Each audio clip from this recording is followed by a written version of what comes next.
What's up guys, welcome back to the last video of an eventful year. I'm going to talk about the governor's elections during the midterms of the next year 2022. With Virginia going red and New Jersey going blue, we still have plenty of gubernatorial elections. The majority of the states in the country will select their governors, and I want to talk about this because we are going to see the referendum on the first 2 years of the Biden presidency. So some are quite solid or safe, while others can definitely be debated, and we are going to fill in all of them. New Hampshire and Vermont are in the safe column now. Chris Sununu will seek re-election, but Massachusetts is in the likely blue column because Charlie Baker is out. Same in Maryland, where Larry Hogan cannot seek another term.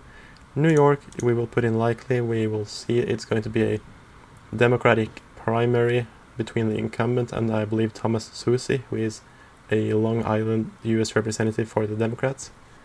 In the state of Illinois is another one I think will be likely Democratic. We will see if a strong Republican can emerge, but they did win their last time in 2014. In Texas, Greg Abbot probably going to run, but might have some primary challengers. Going to put it in the likely R. Alaska, safe R. Hawaii, safe D. And as well as Oregon and California. Moving up to the states in the New England that are not already put up, I think that Connecticut is just going to be lean D. Rhode Island, safe. Connecticut is always close in the gubernatorial election, at least it was in 2010 and 2014, but in the end it did vote for the Democrats back then. So, Ohio, it's going to be a tough primary. We will see if Jim Renacci manages to defeat Mike DeWine. It is nevertheless going to be likely. It could be safe. It's probably going to move into the safe column later on. Maine with Paul LePage. Going to wait and see there. No, you know what? I'm still going to put it as Lee and D because of the ranked choice voting. That's probably going to screw over a conservative like Paul LePage. In Florida, I think Ron DeSantis is likely to win re-election, and I think that Kim Reynolds in Iowa is also going to be very much favored. And in the state of Colorado, the Democrats will have the advantage. Kansas is the first projected, no sorry, it's not the first projected flip, but it is the first projected flip into the Republican column. Already Massachusetts and Maryland is going to probably flip to the Democrats. But Colorado the other way. New Mexico, this could actually be very exciting because in 2010 and 2014 New Mexico elected a Republican governor, but this time it is going to be a Democratic incumbent, so for now it's going to be a lean D. In Nevada, I think that Dean Heller can edge out the incumbent actually, even though he is sort of a moderate. I think that with the momentum going against Biden and going against incumbents in much bluer states like Virginia and New Jersey, with one of them losing and another one almost losing, that Nevada could definitely be very much in play and even favor the Republican.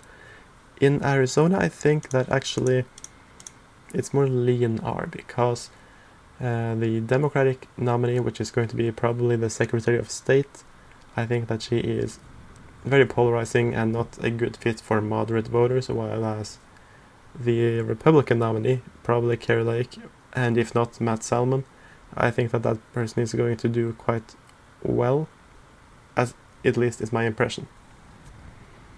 Going over to the Midwest, Minnesota, lean D Democratic incumbent, going to be a tough one there. Pennsylvania, I think will flip. I think it will go for Republican candidate Lou Barletta because this is an open seat, a Democratic term limited governor, and in a R wave year, or at least an expected Republican wave year, I think that it is going to pretty much favor the GOP candidate, who isn't just a nobody. I mean, he was a very popular mayor and he was a member of the US House for a long time.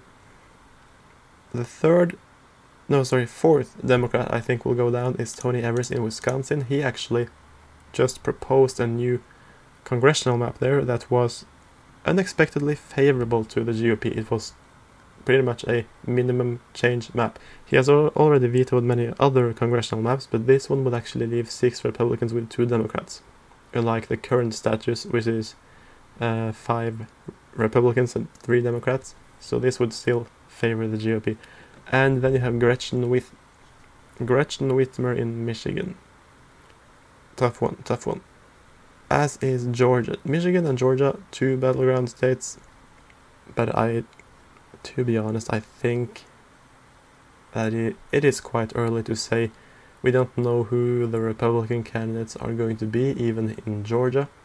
Of course, it is a 3-way race, but it's going to be either Perdue or either Kemp or Perdue, and here it's going to be probably James Craig. I think that since it's going to be a red wave year, Democratic president midterm, I'm going to be putting them both in tilt R, but we will see.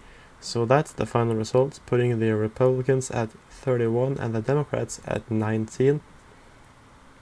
It's my current prediction. We will see how it turns out. But anyways, thank you all for watching. Merry Christmas and a Happy New Year, and I'll see you all in January.